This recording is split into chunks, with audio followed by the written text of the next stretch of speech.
Okay, we are live, but we got to let it breathe, boys and girls, just for a moment while we bring on the entirety of our community here, including Facebook. And we are good. Welcome in, everybody, to the Huddle Up podcast, presented as always by Mile High Huddle, powered by Overtime Media. I'm your host, Chad Jensen. With me, as always, my partner in crime and deputy editor of milehighhuddle.com. You know him, you love him, Zach Kelberman. Zach, I thought it was interesting being that here we are now about 5 years removed. We're in the anniversary week of Super Bowl 50. It's now been 5 years. Of course, this Super Bowl is like every Broncos fan's worst possible scenario. But 5 years later, where did the Broncos stand? What would it take 5 years, Super Bowl 50 in the rear view? How far away are the Broncos to getting back there? Well, let's analyze first what took them to that title game, and that was really, really elite defense and quarterbacking play with Osweiler filling in for Peyton Manning that year. So, in terms of on the field, yeah, they have to have the Broncos defense that we all know and love, and that starts with Von Miller. And that's why I'm saying don't cut bait just yet. He's a future Hall of Fame pass rusher, and you might not get 2015 Von anymore, but if you want to get back to that level, you have to have him on your side. Great defense, elite defense, good quarterbacking, and also good coaching, Chad. The Broncos have not had this level of coaching since that picture was taken right there, since that season was completed. Vic Fangio is a far cry from what they had. So it's more of the same that we've been saying the last couple years, at least on this podcast. Good quarterbacking play, good coaching, and good defense. That's the key to get back. It's funny because, excuse me, we talk often on this podcast about how John Elway kind of went astray thinking that, the Broncos were one middle-of-the-road quarterback away from winning it all again. But you look at this picture, all right, this guy's going in the Hall of Fame this year. This is Peyton Manning. This is not a middle-of-the-road quarterback, even in 2015. Yes, his faculties were leaving him. He was slowing down quick, but he still had that football brain. He's a 5-time MVP, 2 years removed from setting every NFL passing record known to man. The Broncos had the quarterback. And let me tell you something. We all credit, and for obvious reasons, the defense as the tip of the spear for bringing home that third Lombardi, and justifiably so. But if Peyton Manning does not return to the starting lineup in Week 17, the Broncos do not win the number one seed. They end up they probably don't win the first playoff game. And if they do, they have to travel to Foxborough. They sure as heck, with Brock Osweiler, do not beat, even with that great defense, Tom Brady in Foxborough. It took a franchise quarterback, in other words, to be that ingredient that gets you over the hump. You can have all the pieces in place. You can have the Von Millers in the peak of his career, the DeMarcuses, the Trevathans, the Talibs, the Harrises, the Wards. You can have that in spades, Zach. But if you're missing the franchise quarterback, you're dead in the water. Yeah, and this was, fortunately, this was before Mahomes entered the league, so it's easier to go through Brady in New England than it is easier to go through Mahomes in Kansas City. But yeah, it all starts with the quarterback again, and he wasn't great that year, Peyton Manning, obviously. He wasn't the Peyton Manning that we all knew and loved. And like you said, he lost his faculties, but where he lagged, the defense stepped up, or the defense lagged, the coaching stepped up. I saw a perfect comment on the side here in our comment section that said we had strong leadership that year. I agree with that, but it starts from the top down, coaching downward. You don't have that with the current iteration of the Broncos. You have a defensive-minded head coach who tends more to the defense, and he's hired a de facto offensive head coach in Pat Shurmur. It's divided. You don't have the camaraderie. You don't have the tight-knit nature like you saw in 2015. So it takes a lot of ingredients, Chad. Quarterback, yes. Defense, yes. Coaching, yes. Leadership, chemistry, continuity. That's why the Broncos are hoping that C word again, continuity. They're hoping if they keep these pieces in place, are these pieces good enough collectively to lead them back to the promised land? I have my reservations, Chad, but crazier things have transpired. I want to come back to this. I don't want to let this go. I see so many of our great community members and listeners in the chat tonight. Good to see each and every one of you. Some superstars already doing their thing. Appreciate you guys. We're going to get to your supers here momentarily. And I want to come back to this topic of, how far are the Broncos off? It might sound like a ridiculous question coming out of a 5-11 season, but I do want to continue to kind of touch on this. And then, of course, I want to dive a little bit deeper. I know we touched on it yesterday, Zach. Kareem kind of openly recruiting Deshaun Watson on Twitter. But I want to dive back into that on the other side here. First, we do have to say thank you to the presenting sponsor of tonight's live stream podcast, Manscaped.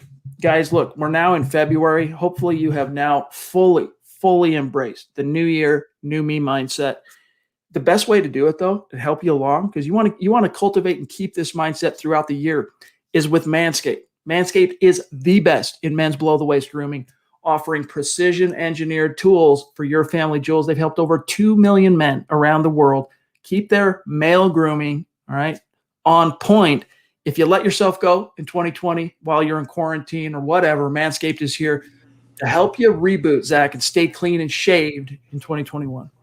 That's right. I always talk about the nose hair trimmer, the weed whacker, but you have the lawnmower, and I want to just give you a almost, real-time demonstration of how well it works. Right before the podcast, guys, if you notice, my scraggly beard is all gone now. I kind of had no shave January going on, but I broke out the Manscaped. Chad's going to show it off. It's the Lawnmower 3.0 with the light. I use it to trim down to a nice, surface level, not completely shaven off, but more presentable. Got the underneath. It works for your arms, your back, your body, the nose, your ears. Manscaped is the way to go. It's affordable. It's convenient. It holds a charge forever, easy to travel with. I cannot recommend this more highly, Chad, this product.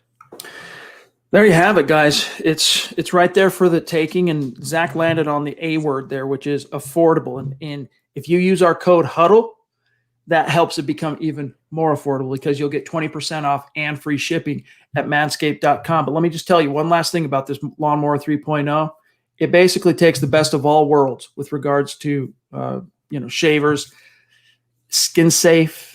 The light I showed you kind of illuminate the undercarriage, not so easy to see for most dudes, and reduce the nicks to your two best buddies there below the belt. So again, embrace that new year, new me mindset with Manscaped. Go to manscaped.com, get 20% off and free shipping when you use the code HUDDLE, Zach.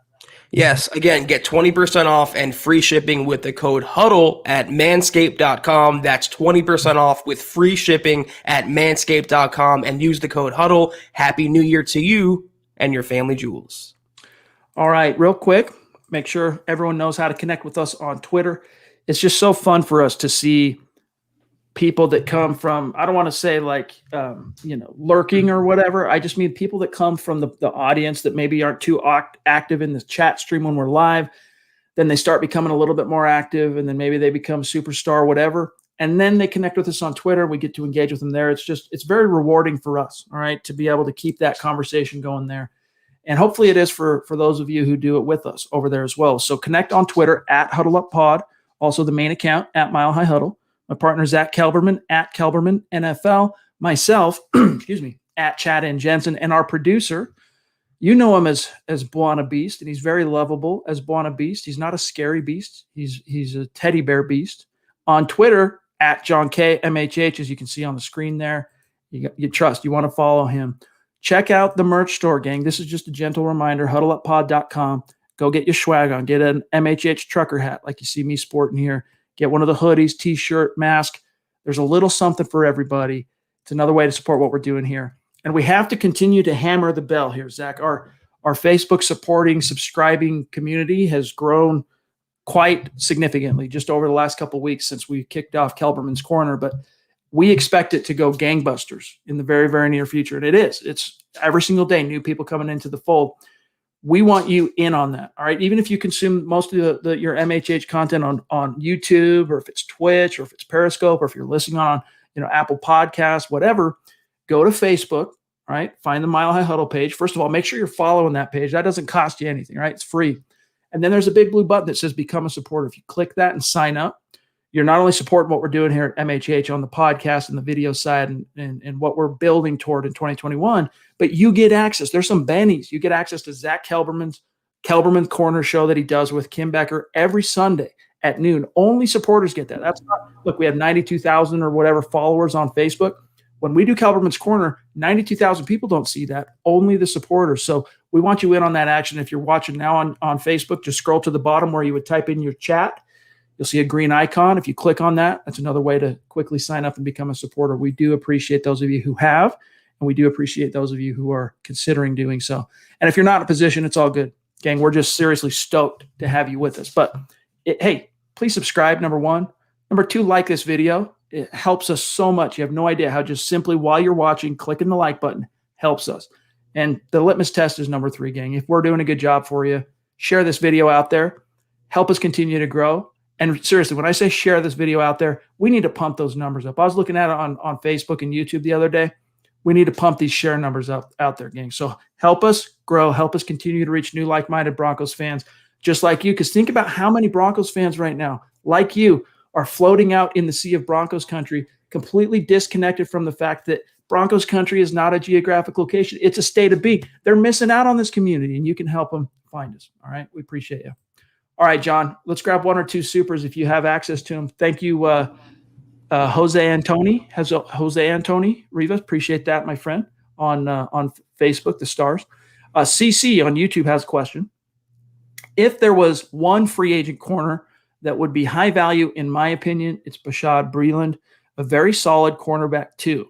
And he would be cheap compared to the Patrick Petersons or I always butcher that kid's name. Chidobe Awuzie, right? Something like that from CU. I feel you on that, CC. Zach, I know you've spent some time covering Awuzie. What are your thoughts here? He's very boomer bust. I mean, when I watched him last year, he's a lot like AJ Boye, where one snap he looks like, just what is he doing out there? And the next snap he makes a nice play on the ball. He's a little volatile for a cornerback. Not a cornerback 1 by any stretch, but maybe a cornerback 2. I don't think he'll be that expensive. Bashaud Breeland, I think he's aggressive. I think he fits the scheme pretty well. I actually think he'll get more money, though, on the open market than Awuzie. So the Broncos, regardless, have to address this position in both avenues, in free agency and also the draft, because they can't just go into the draft number 9 overall. Even if they get Caleb Farley, it's not, they can't wash their hands of it. They have to keep adding to that position. I would not mind Breeland. I would not mind Awuzie, though. I will say this for any free agent except for maybe quarterback, the price has to be right. I promise our superstars, we're getting to you next. I want to grab this one from Jason because it kind of dovetails into a topic I wanted to get to tonight. He says, how many Broncos could we potentially lose this offseason? And Zach, the reason I say this dovetails nicely is Eric Trickle published his first Broncos offseason mock of 2021. So it's version 1.0. And this is a series that Trickle has done now dating back since 2014. A lot of our readers, a lot of our Mile High Huddle fans, this is one of their favorite articles of the year, because Eric doesn't just do a mock draft, right? 'Tis the season for mock drafts. They're a dime a dozen this time of year. We get it. They're still fun to read. That's why we read them, but they're a dime a dozen. What Eric does here is it's a full 2021 offseason. I'll give you guys a quick glimpse real quick. And there's a reason I'm going into this, all right? But it's a full offseason mock, meaning he's taking his best guess at who the roster cuts are, who gets signed in free agency, who gets re-signed, who maybe gets traded, and then he goes through an entire 7-round mock. So with that said, Zach, the reason I'm bringing this up on the topic of cuts, player cutting players or options getting declined, look who he has here. Number 1, Von Miller. Now, I'm with you in that I'm hoping against hope that the criminal investigation ends up being unfounded and that Von is, that nothing comes of it. I'm hoping. And then I'm hoping from there that he is at least open to talking to Peyton about doing some kind of a restructure. And even if that means adding a year or 2 to his contract and, keeping him around a little bit longer. But then he's got AJ Bouye, Jarrell Casey, Zach. I think we're on the same page that it's pretty safe to assume those guys are gone. Right? Yep. Juwan James, though, he's putting in here, which is going to hurt, but you're also saving some money and you're moving on from a big mistake. And then Jeff Driscoll, surprise, surprise. But do you see, of those 5, I guess obviously Von's the most controversial, but how do you see it? I don't see either scenario really playing out. If they do manage to move on, why not trade Von? You can get some sort of draft pick in return, and also the team trading for him would take on part of his salary, so you wouldn't have to eat all of that dead money. In terms of cutting him, this is a year of the status quo. This is the year of the incumbency. The coaching staff, the quarterback more than likely. Why not pick up Von Miller's option for this year and then explore the future after this, this next coming season? He didn't play last year. I understand he's very highly paid. He's getting up there in age. He might not be ever the same Von that we saw of years past, but he's still Von Miller. And what he means to this team, what he means to the community, what he means to the locker room, it's invaluable. I don't see the harm, Chad. If you're going young at quarterback, or at least cheaper at quarterback, with a Drew Lock and Andy Dalton combination, you have money to play around with. Why not pick up his option, extend goodwill. It's the last year more than likely under Vic Fangio. Why wouldn't a defensive-minded lame duck want to keep a defensive stalwart like Von Miller for one more year? I'm with you. And that's why I think, the topic of incumbency and status quo, when you see that George Paton went out there and was at least willing to offer Denver's first-round pick for Matthew Stafford, it doesn't necessarily mean he's willing to go out and sign any quarterback or draft any quarterback at pick 9. What it means to me, Zach, is that Vic Fangio, they've had their powwow, all right? And I'm sure this was a big part as well of their interview process together when they were interviewing George Paton a few weeks back. Fangio can't afford to draft another quarterback and hope that he can develop quickly. They need to win this year. And the best option, all right, some fans might not want to hear this, but the best option to win, to maximize this year so that Vic doesn't end up being a lame duck, so that Vic can survive and continue to grow as a head coach, is to either grab a plug-and-play starter that's proven that you can trust, that you can count on, like a Stafford, like a Watson, but that comes at a price, and so they're pursuing that. They're looking at it, or Drew Lock. Because here's the thing. You might not like Drew. You might be off the Drew Lock train. But Drew Lock, what is he? He's young. He's still raw in a lot of cases, but he's not completely inexperienced anymore. He does have NFL experience. Now, you go draft at pick 9, Zach Wilson, any one of those quarterbacks, okay? Zach's probably not going to be there, but just as an example, he might end up being more talented and productive in the league than Drew at some point, but he's not going to help you in 2021. That's my point. That's why I think, Zach, it's all about, for them, they're trying to find that veteran that could step in and upgrade, and barring that, it's going to be Drew and an Andy Dalton, or Drew and a Jameis Winston, or Drew and a Ryan Fitzpatrick. Yeah, or Tyrod, is that how you say his name? I always called him Tyrod. So it's Tyrod, apparently. One of those kind of middling veteran options as a failsafe. And I saw one of the comments. I don't see who said it specifically, but Von wouldn't net much. Von would absolutely draw at least a second-round pick today. Even with the ongoing investigation, which I'm confident he'll be cleared from because no news is good news, I think he would absolutely net a day 2 pick, Chad, at the minimum. I agree. I think there would be some doubts there because of not just his age, but the fact that he missed last season. There would be some really up close, it would be all contingent on passing the medical exams and whatnot to complete the trade. But yeah, Von Miller, he's still got juice, boys and girls. He really does. His time in Denver might be coming to a close. We don't know that yet, but I agree. Maybe not a second round pick. I don't know. I really don't know. But he could glean something on the trade market. Steven, good to see you, bro. Appreciate that, my friend. He says, hey, guys, I'm listening while I'm at work. Hey, we appreciate you, my friend. We really do. I know he's a quarterback, but it's Stafford who's never won anything to get what he got. Don't you think Von Miller, even coming off an injury, would get at least a second-round pick for a future Hall of Fame talent who's not exactly 40 years old? Some team out there would give that up. You're probably right. And I'm just playing devil's advocate here. The only thing that is the fly in the ointment to that, to me, is the fact that he's coming off an injury at his age that cost him the whole season. If it was just Vaughn coming off of 2019, right, where he missed a game and had a kind of down year, 8 sacks, I think that Von Miller gets second-round pick at bottom. You could probably get a first-round pick out of that Von Miller, even entering his age 31 season. But I'm just not sure. Now, Zeus, dude, thank you so much, my friend. We love you, Stu. Good to see you. Thank you. We call him Zeus around here, but, man, Stu McPeak, just so good to see you, and we appreciate your support, man. Everything you do for this brand, for this community, we love you. Time for a hearty stew. Appreciate you, man. Even better, got the Viking horn effect, Chad. That was sweet.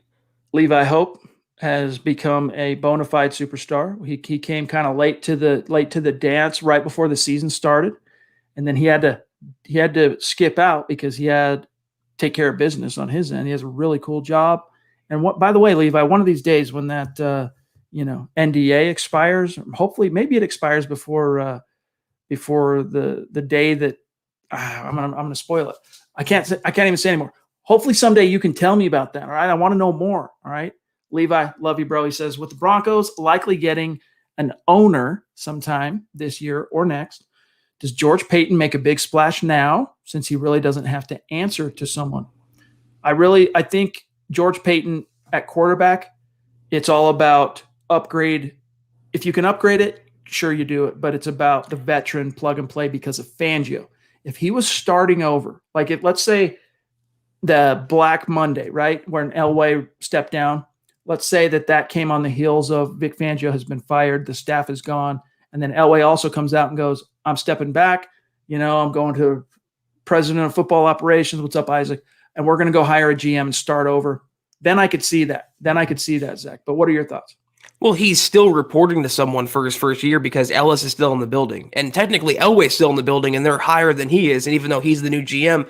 But a lot of it is still the status quo, and he is showing you who he is, which is what he said he is. He's going to be aggressive and check into every deal, but not do anything too reckless. The Rams, in my opinion, in that Stafford trade were reckless. But looking into that and maybe offering a first-round pick, even knowing, Chad, it was going to get turned down, but even sticking your nose in there and sending the message to the rest of the league that the Denver Broncos are on the prowl, the Denver Broncos want to compete, I think that's the most he can do right now, given the deck of cards he's been working with. It's all about the incumbency, the quarterback, the players, and the coaching staff. Yeah, this is about trying to – honestly, I really think this. I think 2021 for George Payton, sure, he's always got to have one eye on long-term, okay? But I really think 2021, he's carte blanche, man. He's got a 6-year contract, and he might not be owner-proof completely. By the way, George, stay safe in that blizzard, my dog. He might not be ownership proof completely because an owner with deep pockets can fire guys that they still have to pay millions of dollars to any day of the week. But he's pretty secure right now. So I think this year is more about trying to maximize Fangio, giving him every possible tool he can to, be viable. And I think seriously, some fans are going to bristle. Your best option to do that, all right, because you've already gotten Drew experience. He's got 17 starts under his belt. That's real NFL live bullet experience. And how many of those games was it? 12 or whatever that came under Shermer. So it's scheme, year 2 of the scheme. It's either going to be Drew that gives you the best chance to maximize Vic, or it's a big veteran quarterback splash. Stafford's off the board, but there's still a possibility of Watson. But then the problem is you're trying to maximize Fangio. You end up mortgaging your future, and you don't know that it's going to work for sure with Watson. You don't know. There's some people right now are probably screaming to their phones going, yes, you do. Watson's the legit, like Nick explained it the other night when I co-hosted with him on MHI, that if there was a redraft today, all right, just starting from zero, every NFL player got thrown into a pool that, of course, Patrick Mahomes goes number 1, right? We know that. Who would go number 2? In Nick's estimation, he thinks that would be Deshaun Watson. I'm not quite so sure. I don't view Watson on that same level. I really don't. But the Broncos, that's Peyton's view. You talk about incumbency, Zach. You talk about continuity. They're trying to maximize Fangio. Drafting a quarterback at pick 9 does not maximize Fangio. It's going right back to the same old thing they've tried the last 2 years without the benefit of the experience and the time they've put developing Drew. They already have that in Drew. So we'll see. What's up, Dave? Hope you're enjoying your retirement, my friend. What also helps Fangio is keeping around the quarterback that he worked with the last couple years on the job, going into his 3rd year, and keeping the coordinator that he worked with last year. Getting rid of a coordinator and getting rid of a quarterback, that's a process that takes more than 1 season to install. And Fangio does not have more than 1 season. So his lame duck status kind of intersecting with George Payton's scholarship season in 2021 is not a good marriage for, in that situation. Agreed. Hey, our friend Team Jokic, what is it? Christian, right? I want to say is his name, or at least his Twitter handle. It's been great having you, my friend. It was good to connect with you on Twitter. Appreciate the super chat. He says, we back, bro. Thanks for the Twitter shout out. How's the night going? You saw the Benjamin Albright and Prescott little drama thing. Any thoughts? Guys, today was a weird day for me. I was a little bit more disconnected from the newswire and Twitter than I normally am. What did I miss? I'm not sure exactly what he's talking about. I can pull up Ben's timeline real quick, but are you aware of what he's talking about, Zach? Maybe I missed something, but our old friend Dan Sileo, who we referenced the other night, Chat, when we had Luke on, he put out a tweet that said that the Cowboys are going to offer Dak Prescott a contract offer, and there's no breaking news there. It was the same offer they offered him last year. So this is a radio host who's looking to gain clout, and I think Albright may have retweeted him or responded to him and said that, no, it's more than likely going to be a higher offer or the franchise tag. So anyone really hoping to get Dak Prescott, as much as I am even, he's staying in Dallas, at least for this season. All right. So, yeah, here's the. Hold on. Let me go back small here so you guys aren't like. All right. That's a prediction. Hold up. Where was I? Here we go. From Patrick, CBS guy. Science dispels myth. The Cowboys have not yet reignited official talks with Dak, blah, blah, blah. He retweeted that. So I'm guessing he took exception to the notion that they've offered Dak anything yet. And then he says here, I have whole rumor sites taking deep hypotheticals in the replies, turning them into reports. Going to have to label every tweet or something. I'm not sure what. Here's Mike Fisher, great guy. Someone needs to tell Dan Sileo that this was the Cowboys' offer to Dak last spring. Okay, news. Yeah, so it is what it is. Look, it's right now. It is the time of rumor, and Sileo. We ran some content around his 5 destinations for Watson, not Stafford, Watson, the other day because it made for a fun kind of what if scenario. But he doesn't have a great reputation for veracity. All right, for the truth of what he reports, and I'm being kind because I have nothing against the guy, but he just doesn't have a great reputation, Zach. Selfishly, I would love for that news to be true, but it's not. There's no, like Mike Fisher said, nothing has come out that's new about Dak Prescott. They're going to try to have a long-term agreement in place before March, and failing that, it's the franchise tag at $37.7 million for this season.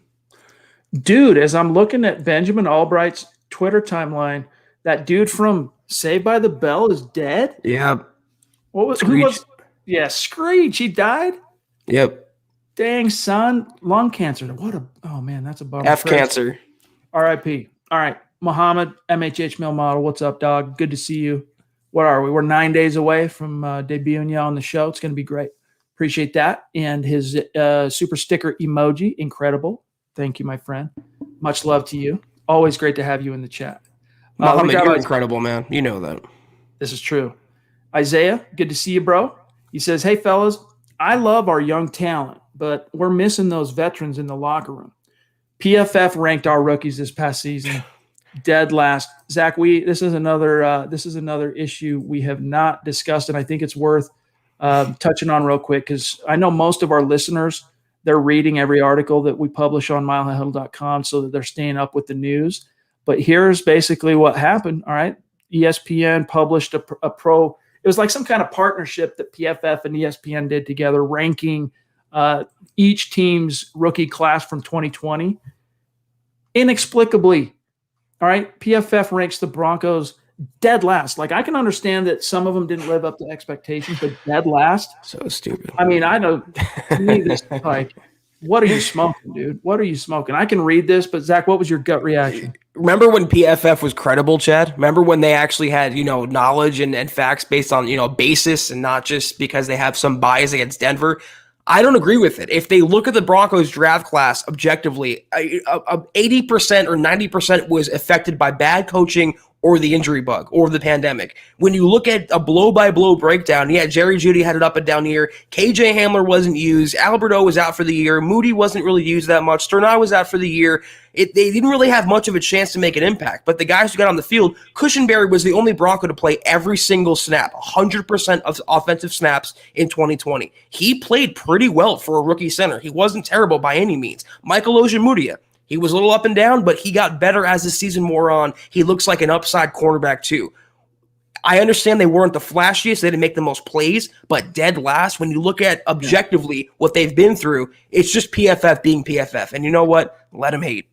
And the last I remember reading, all right, the Broncos PR department, they send us each week a little capsule of it's the same stuff that the TV broadcast people get that kind of gives them all the information they need on the players and like little talking points to reference during a broadcast. And the last thing I remember reading late December, and I could pull up the end of season capsule they sent us, or the season in review capsule, but the Broncos rookie class, I want to say was they were top 6 in the most snaps played, all right, for a rookie class.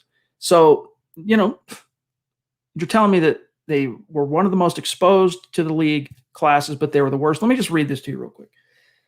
Quote from PFF. There was not a single rookie on the Broncos 2020 class to generate a value above expectation.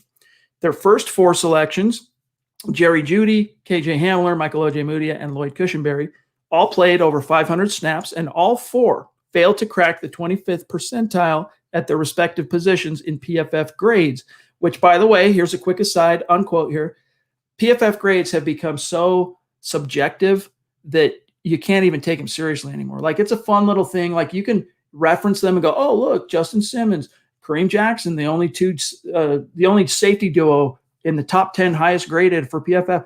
It's fun to be able to say that, but like, they don't mean anything. Okay. Back to PFF quote. Judy's drop problems did him no favors. His 17.6% drop rate for the season was the second worst in the league behind his teammate and fellow rookie Hamler at 17.9. Judy did show off the route running chops we saw from him at Alabama, the skill set that made him a first-round pick to begin with. Moral of the story, Judy had a bad rookie campaign. About is still someone editor screwed up at PFF. Judy had a bad rookie campaign. About is still a prime rookie breakout candidate for 2021. So he's still listed as a breakout candidate by PFF, but I mean, Judy had drop problems, but to me, that didn't erase some of his achievements and triumphs, including, I'm thinking of the Jets game. I'm thinking of was it week 17 or 16 that he had the 92-yard touchdown? The finale. Yeah, that was his best game. I mean, pound sand, dude. If I'm I can't take it seriously. I really can't take that seriously. My credibility in PFF died when they ranked Simmons last year, the number 2 overall safety, and then they left him off the all PFF team. They had an article come out and they left him. It just made no sense to me. It just proved more of that East Coast bias toward the Broncos. Rello is asking, $2 donation. Thank you, Rella. Can George Paton bring back that 2015 defense? Can he bring it back? Well, that starts with Von Miller, I shall say, because if you get Von Miller back to that level, you're going to have a future Hall of Fame pass rusher, bookending a Pro Bowl pass rusher in Bradley Chubb. But it all starts up front, because one thing, Chad, the Broncos have lacked since that season is that Malik Jackson in the middle, pushing the pocket and driving sacks to the right or the left for the outside linebackers. They're missing the Danny Trevathan. They're missing the no-fly zone. That's a tall order for Peyton to do in one offseason. He can maybe retain Vaughn. He can build up the secondary, but there's a reason why the 2000 Ravens, the 2002 Buccaneers, the 2015 Broncos defense, the Seahawks defense of old, they're elite historic units for a reason, because they're rare. So to get back to that level and to hold your breath on that is not a decent proposition. Yeah, I mean, that was it's a nearly like a once in a generation caliber defense. I mean, you go from it was pretty rare, because you had the 2015 Broncos and the 2013 Seahawks so close together in terms of all-time caliber units. But from there, you had to go all the way back to 2002 to the Bucks. And then that's another close one, because it was 2002 Bucks, 2000 Ravens. Before that, you had to go all the way back to 85 Bears as far as the all-time units. They just don't come around all that often. Now, look, Fangio had himself a pretty dang good defense there when he left Chicago. All the stars aligned. Khalil Mack ended up being that missing piece that got him over the hump. I think they would need another kind of every star aligning, every move made, whether it's retaining Vaughn, you make every pick correctly in free agency and in the draft, you fill all the holes and you stay healthy. Maybe, just maybe then you could approach something similar, but it's just a long shot. I think if Fangio ends up sticking around, maybe you can see that over the next 5 years. Because Fangio, let me say this real quick. Fangio, if you look at his last 2 stops, all right, pre-Denver, San Fran and Chicago, took 2-3 years before those defenses who became very had some notoriety. I mean, the Niners defense there with Navarro Bowman and Patrick Willis and that unit had some notoriety, got all the way to a Super Bowl. It took 2-3 years to get there. Same with Chicago, it didn't get there till year 5, Zach. So I think in Denver, if he can survive his quote unquote lame duck year and the Broncos can go 8-8 or better, all right, he has a chance to continue putting wood on the fire, so to speak, but that's a big if. But what's the expression? The best defense is a good offense. And 2015 was before Mahomes got in the NFL. So nowadays what Peyton can do is build an offense that can at least keep up with the Mahomeses. And you have Fangio's prowess, and you have a defense that's not comparable, but a tier below that. That's still very, very good. May not be historic, but couple that with a better offense, and you have a fighting chance in today's NFL. Because, Chad, it's only been 5 years, but the NFL has transformed greatly in that time. You are not wrong, my friend. Albert Knoppers, good to see you, bro. Facebook supporter in the house. He says, we might have been 5-11, but with 6 games within 1 score, it could have been 11-5. This with bad coaching, injuries, and the NFL not being friendly. Of course, talking about week 12, not only week 12, and the NFL screwed the Broncos big time last year in so many ways. Bad enough that you had to battle the pandemic, bad enough that you had to battle the injury bug, but then you got to battle the NFL robbing you of your bye week, totally reshaping your schedule, and then forcing you to play a game without a quarterback. It was bad. But then he goes on to say, we have the means to be great. Hey, man, I love the optimism. Real quick here, Zach. Mike on YouTube goes, Manscaped sponsors this. Nick's Strength Guy's channel has over 1 million subs. Hey, good for that Nick guy. Manscaped here, I'll tell you what people find attractive about our podcast, Michael, is between YouTube, Facebook, Apple Podcasts, Spotify, our entire listener base on an episode-by-episode basis, all right? They can count on this content, their ad, getting in front of about 30,000 Bronco fan eyeballs and ear holes. So that's valuable to advertisers. Promo code Huddle, 20% off, free shipping, manscaped.com. Appreciate you, Mike. Yeah. Corey Johnson, good to see you, my friend. Are you on Twitter, Corey? Because if you are, we might already be connected, but hey, hit me up in the mentions and let me know who you are so I can make sure I'm followed back and shout you out. He says, if we want a good show here at MHH, we have to cut our own salary and pay these guys to talk football. The same goes for Watson if he wants better players. Hey, it's a true concept, right? Like, and that's one of the things that I have misgivings about Watson, because why would you want to go? He might want out of Houston, Zach, but he's got to know that wherever he goes outside of New York or Miami, they're cutting off the nose despite the face. They think they're doing something that's going to catapult the team forward, but at what cost? So are you really catapulting the team forward? Exactly. This is not a guy that by virtue of his own wherewithal, like Peyton Manning, automatically, when Peyton Manning came to Denver or any team, didn't matter what team he went to when he was a free agent in 2012, by virtue of his presence, that team is a 11 to 14 wins a year team. He's not there yet. Watson's not that guy. He's talented. He probably ends up being that guy. But look, Peyton wasn't that guy even in what's Watson now? 17, 18, 19, 20, 21. So he's in year 5. So I'm trying to think back. So that would have been 98, 99, 2000, 2001. So 02 version of Peyton. You know what the book was on Peyton in 02? Can't win the big one. He was just barely starting to kind of have some success, starting to pile those wins. But what he was known for, Zach, similarly to Watson up to this point, no success in the playoffs. No success in the playoffs. Puts up numbers, great regular season quarterback. Eventually that changed, right? And he turned the corner. Watson hasn't been able to turn that corner quite yet to shuck off that reputation or perception. Led the league in passing, and the Texans went 4-12. So again, I mean, I like the passing yards. It's sexy and all, but show me what you can do in the NFL. And name the last time, even when his defenses were bad in Indianapolis or the rare times in Denver where Peyton Manning went 4-12 after leading the NFL in passing yards. I wouldn't put Deshaun Watson. Yes, he's a top 5 guy for sure, maybe even a top 3 quarterback, but he's not Peyton Manning and he's not Patrick Mahomes. And you only do this trade if you're that player away. If you're willing to give up, sacrificing, re-signing Justin Simmons, Shelby Harris, removing the core of your team, all to acquire one player, that player better be on the Mahomes or Manning level. And as good as Deshaun Watson is, he is not on that level. EDJ goes, yo, Chad, how are you going to put Buana on Front Street and call him a teddy bear? LOL. Because he is. Listen, that doesn't detract from his fierce aura, all right? This guy will rip your face off. Okay? He's a savage, guys. Trust me. All right.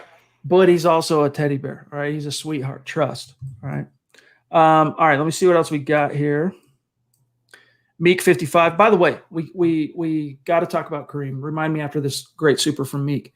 Meek, it's been good getting to know you, my friend, not only here but on Twitter, and we just appreciate you, my dog, becoming a superstar. He says, I love the pressure on Drew Lock. Pressure makes diamonds. Either you're going to shine or fold. I believe it'll be shiny in 21. Hashtag Vaughn retiring a Bronco. I feel you on that. And that's a really, really good metaphor, Meek, to be honest with you, because that diamond, it either is going to shine, as you say, or it's going to crack and do one of these, right? Under the pressure. We'll see with Drew. You got to wonder, and I know Keith had an interesting story on milehighhuddle.com last night that went viral and ended up doing a lot of traffic for us last night and this morning, which is, hey, man, in so many words, George Payton has some splaining to do with regard to Drew Lock. Drew Lock doesn't have any clout. He can't pull a Jay Cutler and try and power play his way out of Denver. He's kind of got to take his lumps. But you have to wonder how all this Broncos being involved in Stafford and being tied to every potential quarterback out there, how that's affecting him between the years. Meek tends to think that the pressure is going to turn him into a shiny diamond. I'm inclined to think so too, but it'll be curious to see if he even gets the opportunity to do that in Denver, because if a replacement does come in by way of the veteran market, whether trade or free agency, he might not get that chance to shine, Meek.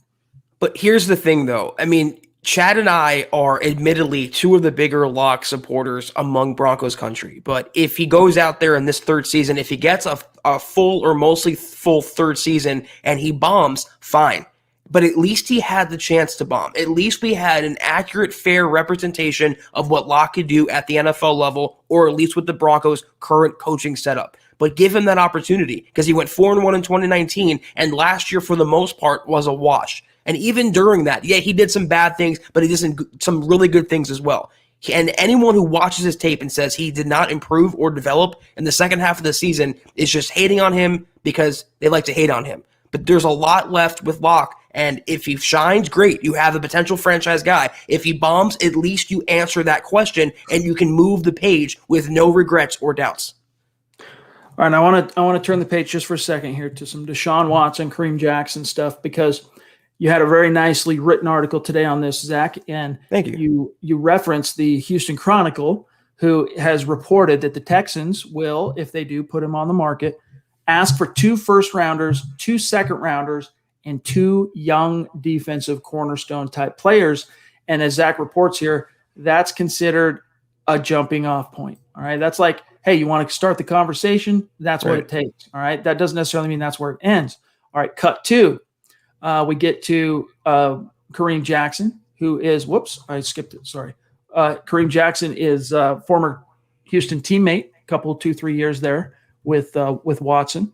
And he's talking about, I mean, this is just one tweet that kind of shows what he's trying to do. Not to say that he has all that much power, right? He can try and be persuasive and try and convince Watson why Denver would be an attractive landing spot, but he doesn't wield any power in the front office. But nevertheless, Zach, the reason I wanted to bring this up tonight and actually spend a few minutes talking about this is it kind of ties back into what we were just saying with Drew, right? He doesn't have the clout, Drew. He doesn't have the wherewithal to be Jay Cutler and, to take umbrage to the rumors and try and flex and force his way out or call his next shot. He kind of has to just roll with the punches because he hasn't achieved anything yet. But this does have an effect to see one of the more famous and successful, well-paid players on the roster actively campaigning for your replacement on social media. What's your take? Well, if I was Locke, I wouldn't fist fight Kareem Jackson over this, and I wouldn't I really wouldn't call him out publicly, but I would maybe in the back of my mind keep it there that my teammate on the defensive side thinks I can be replaced and he can bring his friend over from Houston. But to me, I'm not looking at it that deeply. It doesn't send a great message, but I think K-Jack is doing this more so to save his own behind. I mentioned this yesterday. He's a release candidate. He's on very thin ice here in Denver. I think he's placating the fan base here. He's trying to play up to the new GM, the coaching staff. And I think he's just feeding into the frenzy right now of Deshaun Watson. Nothing will come of this. Deshaun Watson's not going to say, oh, well, Kareem Jackson wants me to come over, so I'm going to sign with Denver now. I'm going to greenlight a trade at Denver. It's not going to get him over here, but the fact that he made this public says a lot about at least his opinion of number 3. Amen. By the way, guys, you probably noticed this real quick. I got to go down. You see this little line here? What happens next? Sign up for the free newsletter. Guys, you want all the breaking news. You want all the analysis. You want everything, myself, Zach, that we write, plus all the dudes at MHH. Sign up for the free newsletter. I'll put the link in the chat stream, but there's north of 20,000 Broncos fans subscribe to this letter, all right, this newsletter, and you get an email every day keeping you up to date. I mean, we do a good job on these podcasts, right? We have a podcast on MHH that's live, handling the issue of the day every night, 6 p.m. Mountain to 7. But this makes sure you miss absolutely nothing. I'll put the link in the description. But just something interesting. The whole, I don't know. To me, it's more about how does it how does it fly with Drew? Like, let's say they swing and miss. We already know they swung and miss, so to speak, on Stafford. Odds of Watson coming here pretty slim. Aaron Rodgers, sure as heck, is not going to get put on the trading block. That leaves you with the Andy Daltons that we've already discussed and all that. Good chance Drew ends up still being the guy, or at least, positioned to be the guy this summer. And you got to walk into that locker room with Kareem. And, not to say it's going to be put your dukes up or anything like that, but it's going to, I would imagine it's shade, right? It's something that if you're Drew, I know if I was that guy, if I was Drew, I would take that as a shot across the bow. And so it'll be interesting to see how and if that could affect team chemistry down the road. They might not walk into the same locker room because there's a fairly good chance that Locke stays this year and Kareem Jackson's cut. So that would be the height of irony. He's trying to campaign for someone to join the Broncos when he's the one out the door. All right, guys, I just put the link for the newsletter if you want in on that in the chat. So just pop on, free, enter your email, boom, you'll get that delivered. Gosh, thanks, Levi. Appreciate you, bro. Thank you. The support, the generosity. He says, I want Drew to succeed this year. If he doesn't, Peyton is going to blow this whole thing up. We're with you, dude. Like, honestly, I am not convinced. It's a double negative, but I'm not convinced that Drew isn't your best option in 2021. And that might sound ridiculous because the Broncos finished 5-11 and he had a not so hot year, led the league in interceptions and all that, but you've put in the time in the development. We know the raw tools and the potential is there, and you've walked the desert. In fact, I was listening to Mike Kliss today. All right. Mike Kliss said he genuinely believes, and we can roll our eyes here a little bit, but nevertheless, this is Mike Kliss, plugged in with every agent, plugged in with a lot of the front offices, and obviously very plugged in at Broncos HQ. He genuinely believes that Drew Lock, at least to Detroit and to a lot of teams out there, was a more attractive option than Jared Goff. And you sit back and you go, whoa, let's talk about skins on the wall. Let's talk about what have you done in the league and how long and experience and all that. And you're not wrong. You have a point. But what he was trying to say is that Drew, look at what the cost is for Goff in terms of the salary cap. Drew's going to cost you like $2.5 million over the last 2 years of his rookie deal. And he's still on the rise.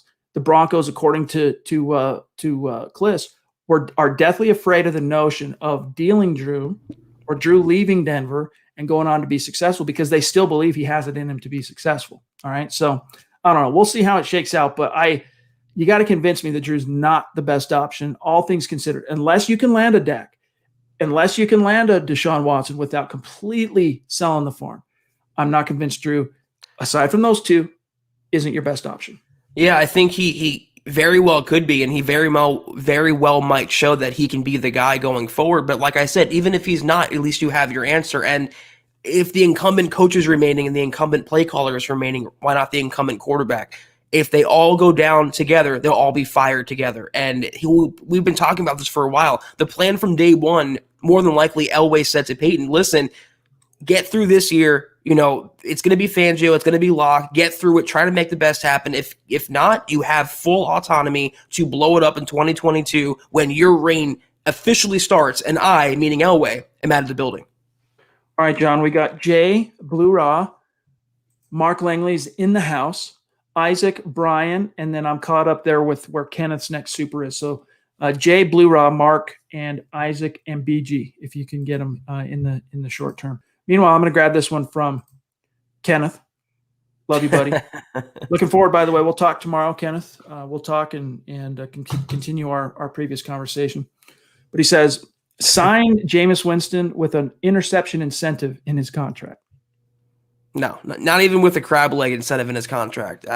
He's a product last year, his career being back on the right path. That's a product of Sean Payton. And again, I'll say there's no one near Sean Payton in Dove Valley. So, no. I mean, you're not wrong because think about this, Kenneth. I mean, Teddy Bridgewater, it looked like he was, looks like the Vikings were kind of right in terms of they drafted him in the first round. He was their plan as the franchise guy. Then he got hurt. And so they had to make other plans, and then those other plans ended up kind of taking over the narrative.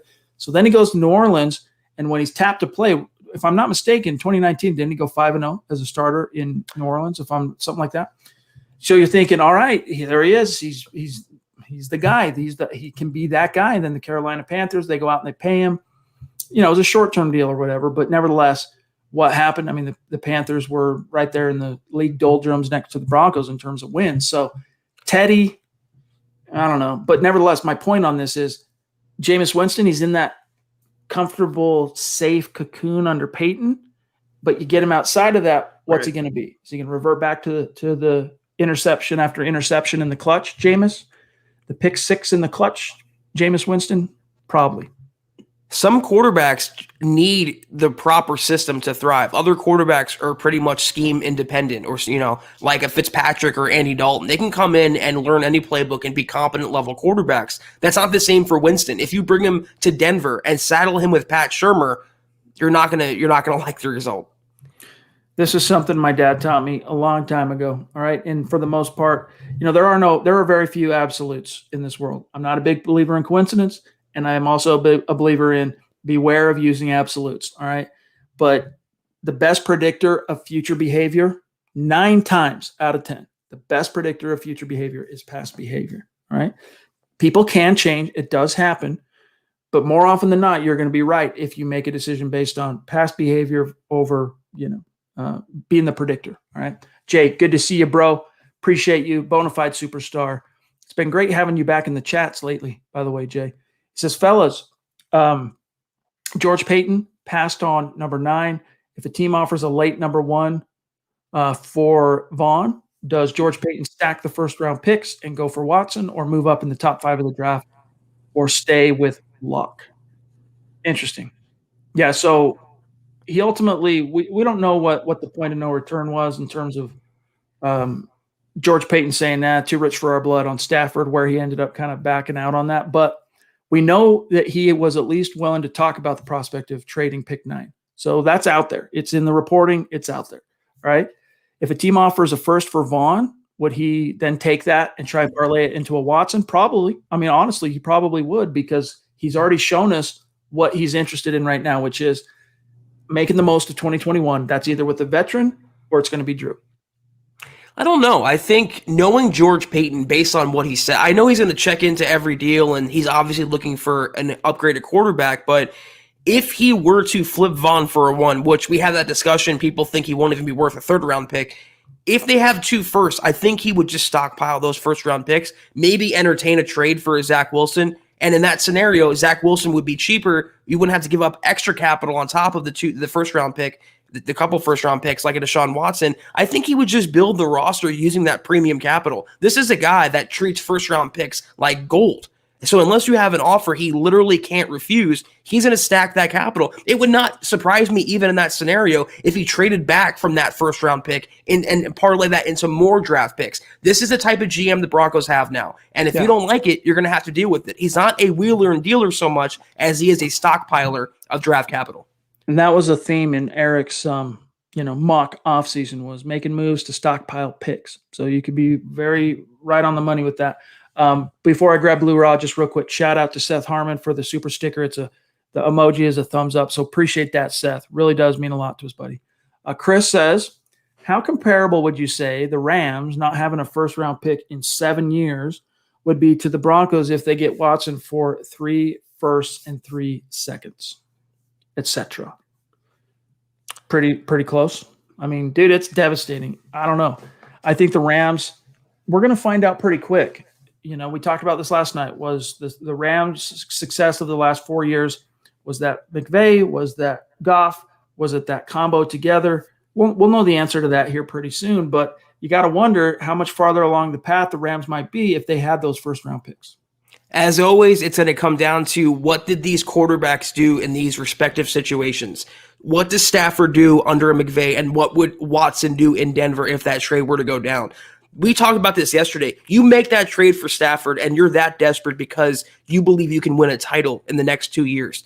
Whoever has more success with that quarterback, that's how we judge that particular comparison.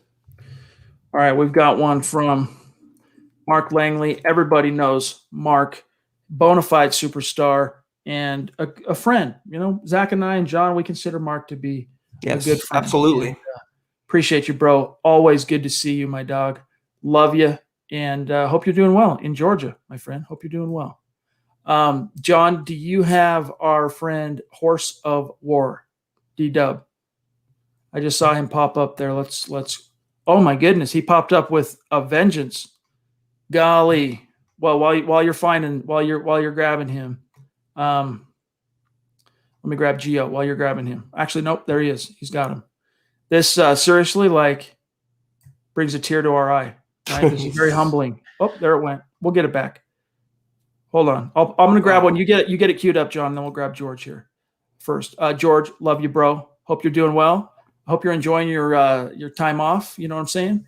George knows what I'm talking about. Appreciate all you do for us, my friend. He says, with all this QB talk this offseason, Locke, like Garrett Bowles, will be serving a lot of crow this season. I hope you're right, dude. I really do. Who doesn't want Drew to succeed? And look, right. Wouldn't you rather, if you end up having success at quarterback, wouldn't you rather that success come from a guy the Broncos, homegrown, right? Drafted by the Broncos, developed by the Broncos. I'd love to see that. Doesn't mean we're going to get it, but I hope so. I ate plenty of crow this past season on old 72. It doesn't taste very good, but if Locke were to blossom, I would take no more pleasure than stuffing that crow down everyone's throats. That data number 3. I look forward to that moment. But we've got a massive, massive show of support and generosity from one of our Mount Rushmore superstars, Dale. This is a man who dwells in paradise. All right. I'm envious of where Dale gets to hang his hat, but this isn't the first time he's shown us this kind of support and love. And all I can say is, Dale, I know you can't be in every single chat, but when you are, you always bring the good topics and you always show us love and support. And look, guys, this is not something we take lightly. This is extremely important. And I mean, it's moving. It's extremely important to us. And stuff like this from Dale and everyone that you've seen us shout out on the superstars, they're literally allowing us to do this. All right. They're making sure this content continues every night, 6 p.m. Mountain to 7 p.m. Mountain. So Dale, we love you, bro. Shout out.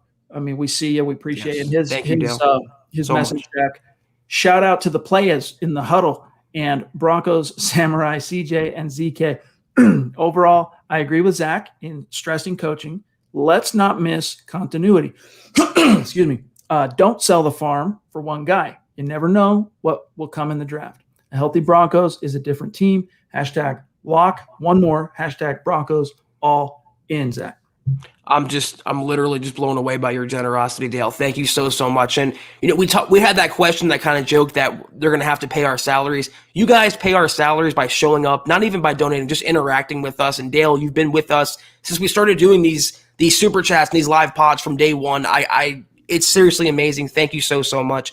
And I agree, though. You're going to bring Watson in at the expense of Simmons, let's say, or Shelby Harris, or re-signing some core players, maybe like a Phillip Lindsay, maybe, losing out eventually on Tim Patrick, Malik Reed. Those are the foundational pieces you want to keep. You need to add more of those players, not to take them away. And again, even looking past that one thing, you're bringing Watson in, and he's going to be saddled with this coaching staff. Is that a recipe for success? Can Watson win a Super Bowl with the Broncos as they are constructed right now in 2021? Because if he doesn't, Chad, the blockbuster deal was a waste, because you're firing the coach, firing the coordinator, you're starting all over. And does he want to be involved in a rebuild? Does he want to pick his next team and 1 year later be involved in tearing everything down? I don't think so. I agree. And I think his other point here should not be lost on us. All right. I know Broncos fans are still feeling down and out because of the 5-11 finish, which punctuates 5 years of just a world of suck, right? But they are, if the guys who were not healthy last year, imagine what this team could have accomplished, even with Drew going up and down. Love you, Dale. Even with Drew's ups and downs, okay? If you have Vaughn on the field, you have Cortland on the field, you have Casey on the field, you have Bouye on the field, you have healthy Lindsey. I mean, I can keep going. Who am I missing? You have you don't ever lose out on Callahan. Like, you could have Mike Purcell. I mean, you think about how many key studs were missing from the equation. Is it a wonder that they finished 5-11? And I think that's why the Broncos decided to run it back one more time with Vic, because honestly, this is not a business in which you're wise to make excuses for grown men that choose to compete in the National Football League. But, all right, Vic Fangio, look, they were dealt. I haven't never seen the likes of it. I've never seen a season that derailed, Zach, by injury. So I'm with you on that, Dale. You give this team healthy horses, and I think those horses, even with a Drew who might still be finding his way a little bit in 2021, I still think you can be, like we were talking last year, you can be an 8, 9, 10 win team with that collection of dudes. How many losses this year were from coaching, though, Chad? I mean, even with the injuries and the pandemic, how many games were on Fangio? We've named 2 already, the opener and the finale. There are more games interspersed in there in 2019 and 2020. So that's why I continue to advocate. The Broncos have the talent. Even with the injuries, they have the horses. The coaching has to be that little sprinkle on top to make the recipe just right. That's taking a 5-win team to a 9-win team. That's a difference between a losing season and a playoff season. The coaching.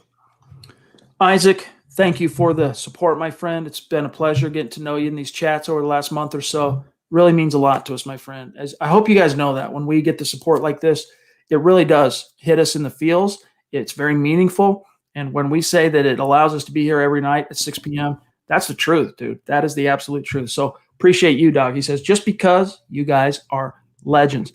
Hashtag go Broncos. Appreciate that, bro. You're the legend, Isaac. Thank you. Brandon Reagan, while John queues up BG. Appreciate you, Brandon. And Brandon, if you're on Twitter, connect with us. Make sure we know who you are and we'll connect. He says, at pick 9, first round, you only can choose between Caleb Farley or Micah Parsons.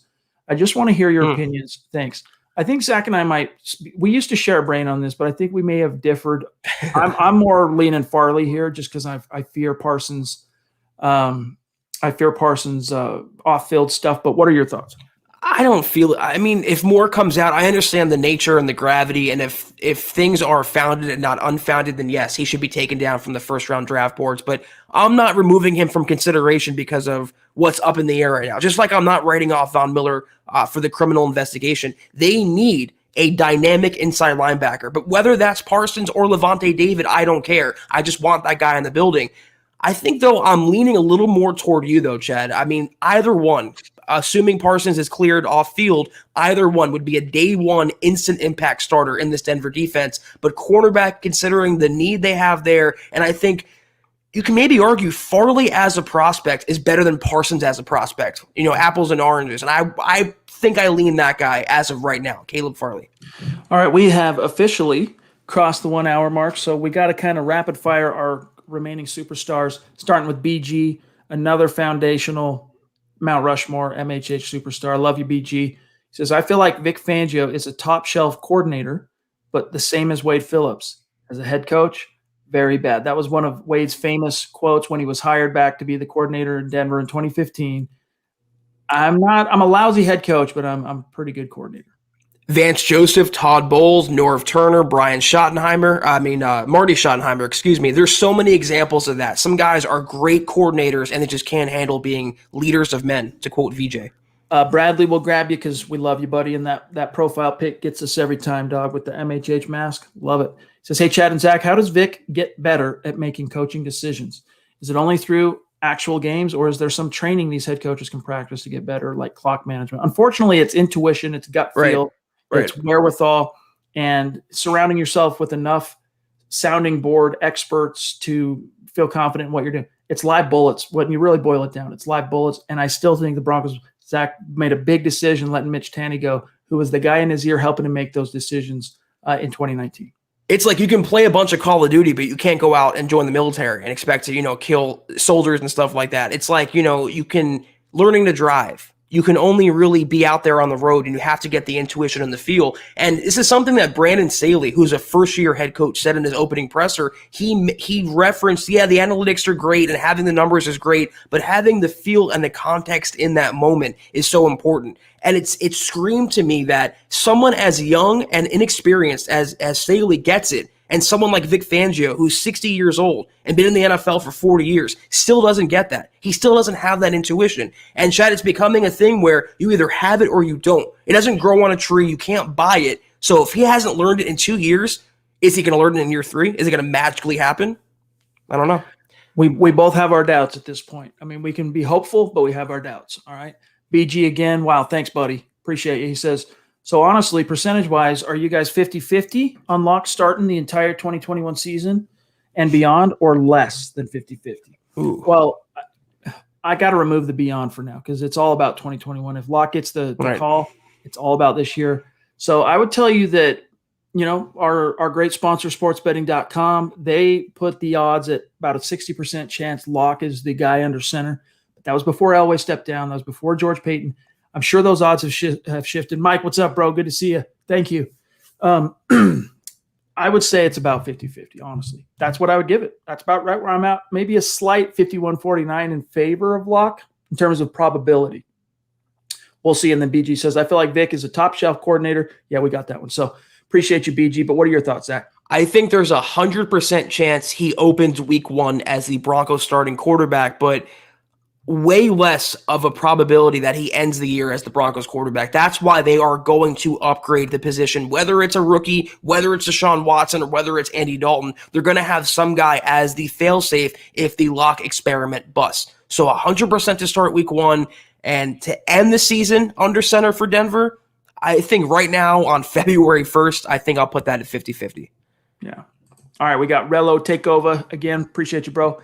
I believe George Payton is waiting for Aaron Rodgers. He'll be waiting a long time based on what we heard from LaFleur. Was it yesterday or today? I think it was yesterday. Yeah, he says he's not being traded. The GM came out and said he's not being traded. I mean, he's not going anywhere, guys. I would be stunned.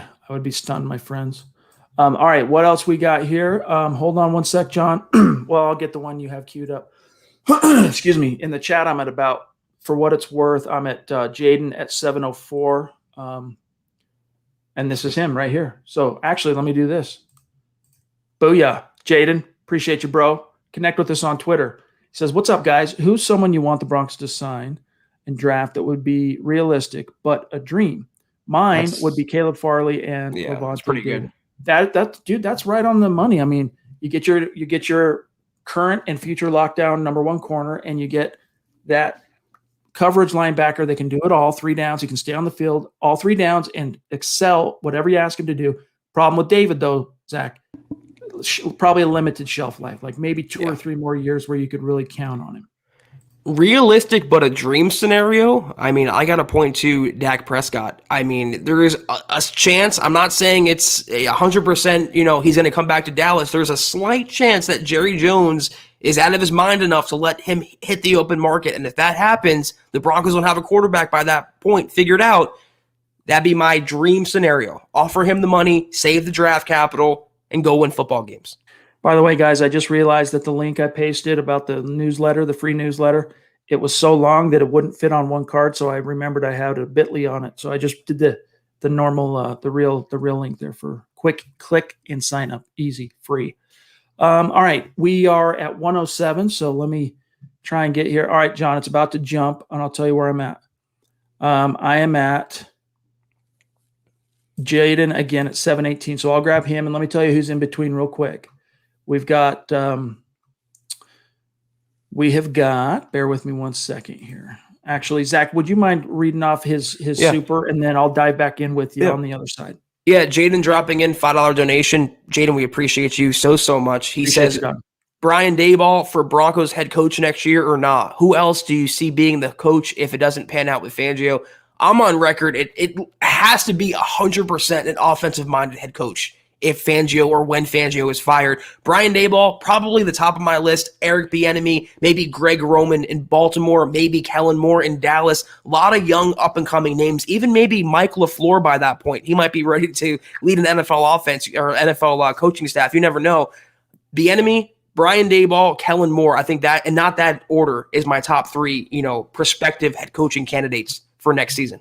Agreed. I agree 100%. And by the way, John, I've got everybody. The jump put me right where we're at, just FYI. So Muhammad, male model, jumping in again, man. Just thank you, Mo. Love you, bro. Appreciate you, man. Seriously.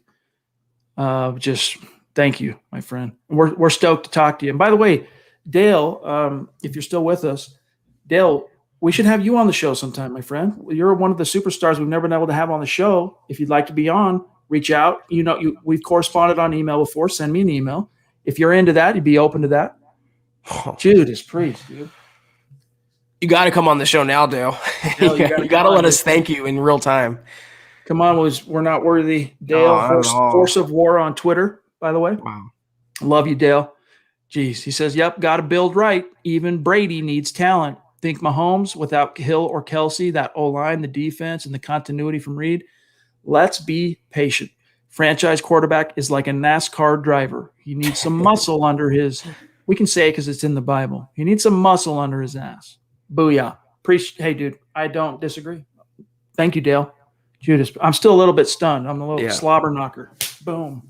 But thank you, bro. Dale, seriously.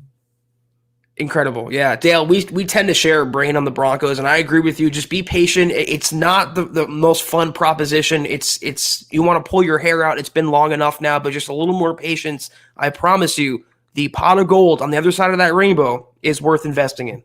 And let me tell you something, Dale. Email me. All right, let's set it up because it's not as intensive as you might think. Even if you don't have a microphone at home or you don't have lights to illuminate you or anything, all you need, let me spell it out, is you come on, you set up your phone, or if you have a laptop with a decent, native camera, but even if you don't, you just set up your phone so that it's not moving, right? You just set it up. Maybe you have a stand or you set it against something. We can see you. We bring you on. We do a quick sound test before we actually go live, make sure everything sounds and looks okay.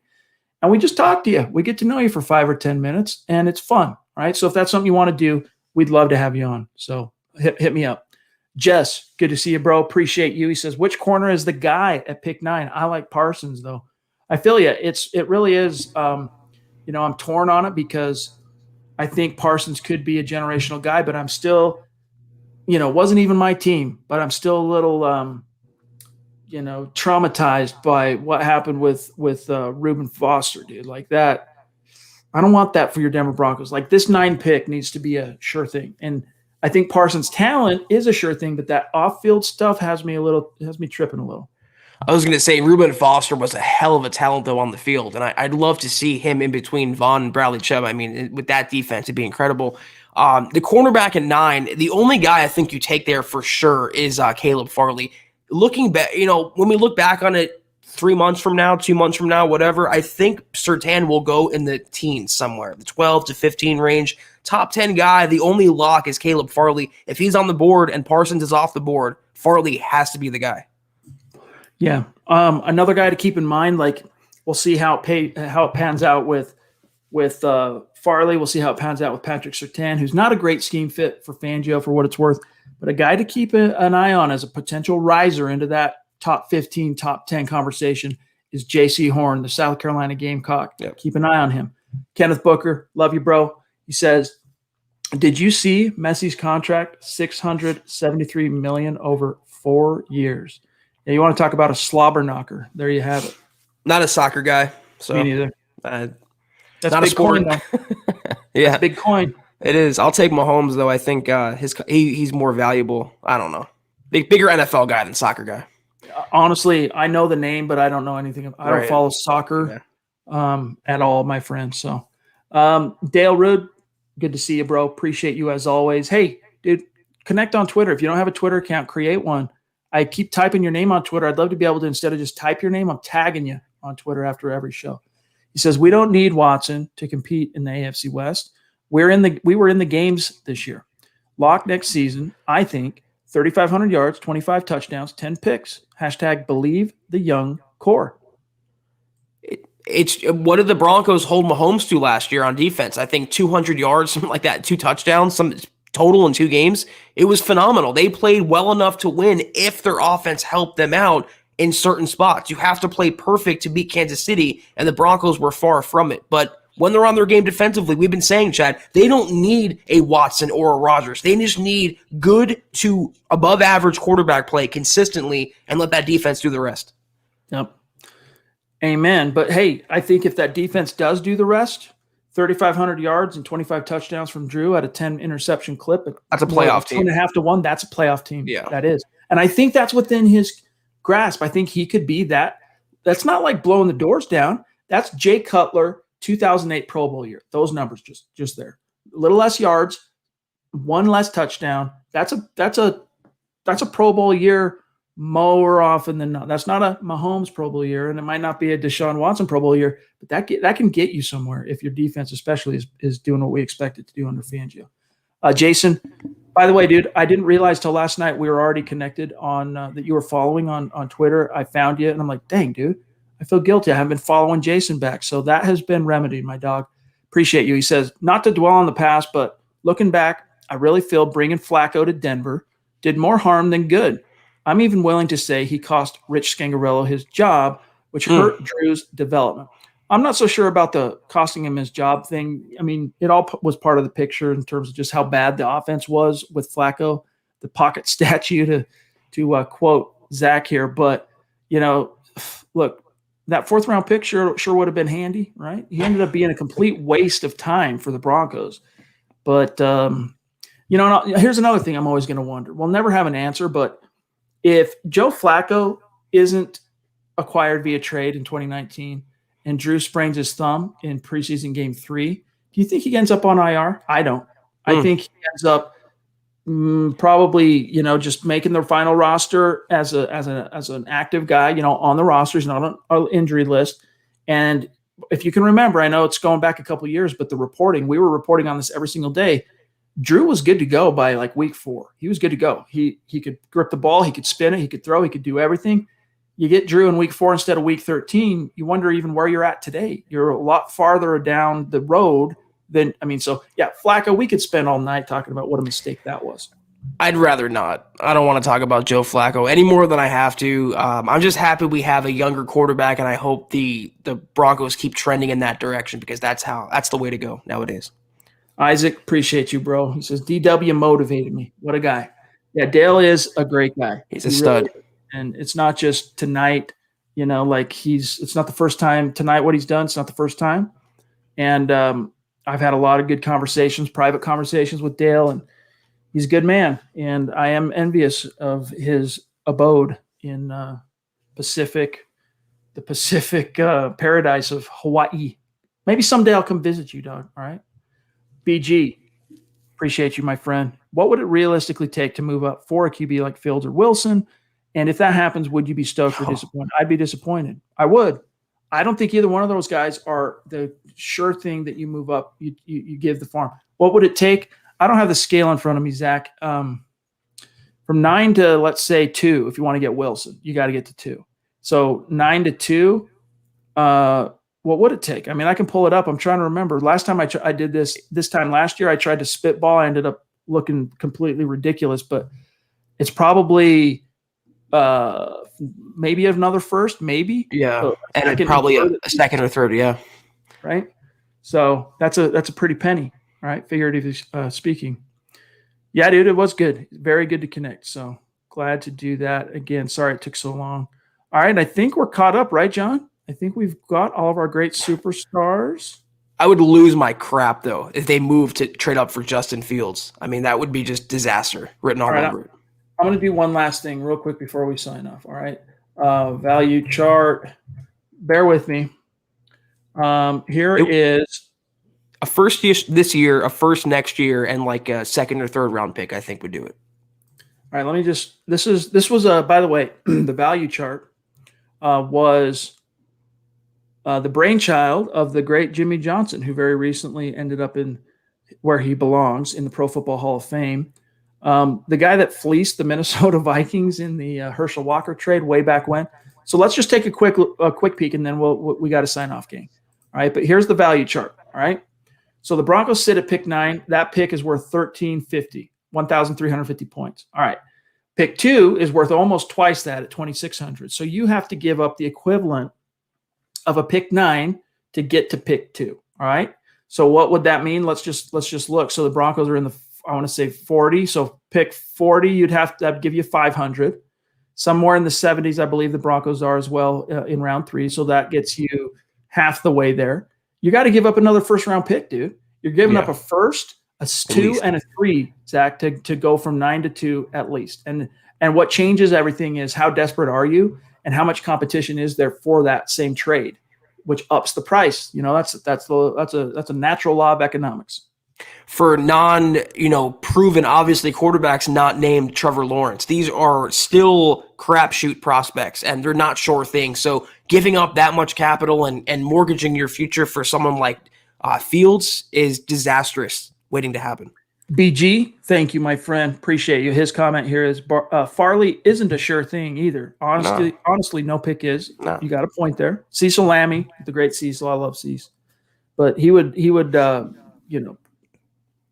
pick a bone with that. He'd say, no, it's not, the draft is not a crapshoot, but I think there is a little element of luck there.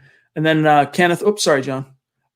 He says, and thank you, Kenneth. He says, Eric Bieniemy shouldn't leave Kansas City. He should pull a Dick LeBeau. Trying to remember what Dick did. He was the DC of the Steelers for a long 80 time. years. And then he became, I guess he's meaning he just stayed forever, right? Yeah. I think he's going to be with Kansas City for. I know he was the head coach of of Tennessee, or was it Houston? Oilers. I think it was Tennessee for a period. Didn't work out. Either way, I'm not an expert on LeBeau's resume. But real quick, last thing. Okay, Jess has a question for us. Are you guys planning a pregame stream for the Super Bowl? That's a good question because we still have Wednesday and Thursday with you this week, and then we're going to be off till Sunday. Sunday is episode 5 of Kelberman's Corner at noon, and then, of course, we would do our show normally at 6 Mountain on Sunday. But the Super Bowl is going to be rolling, so we have a decision to make there.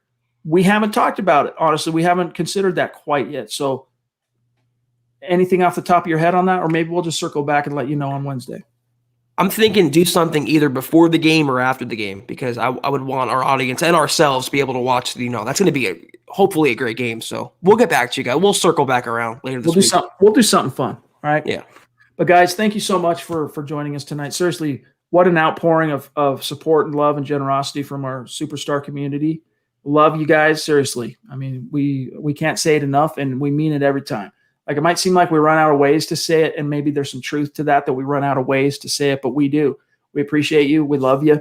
It makes a huge difference, and it makes the difference to you having these shows and us being able to do these shows daily here at MHH. So appreciate you guys more than we can say, and our Facebook supporters, and those of you giving up stars on Facebook too. It all adds up. So thank you. Follow the pod on Twitter at HuddleUpPod, the main account at Mile High Huddle. My partner is Zach Kelberman at Kelberman NFL. Myself at Chad and Jensen, and the teddy bear / beast that'll rip your face off at John K MHH. Okay. And then, hey, if you can, check out the merch store, huddleuppod.com. Get your swag on, get a hat, get a tee, and become a supporter on Facebook. Big blue button. Go to our page, big blue button, so you can be in on not only Kelberman's Corner on Sunday, but we are going to be debuting a new show as well for the supporters. You're going to want in on that. That's draft oriented. If you're one of those hardcore draft nicks that wants the inside scoop on everything that's happening with regard to the draft, the inside analysis, the buzz, what you're hearing, the fits, all that stuff, go become a supporter on Facebook. And other than that, Zach, have a great, we won't be on again until Wednesday night, but so have a great start to your week and sign us off. Yes, sir. We'll be back on Wednesday night, 6 p.m. Mountain, 8 p.m. Eastern. As always, we will have more than likely a final call on what we're going to do for Super Bowl Sunday. But like Chad said, we'll do something fun and engaging for our audience. But tune in then. We'll see you Wednesday. Until then, and as always, go Broncos.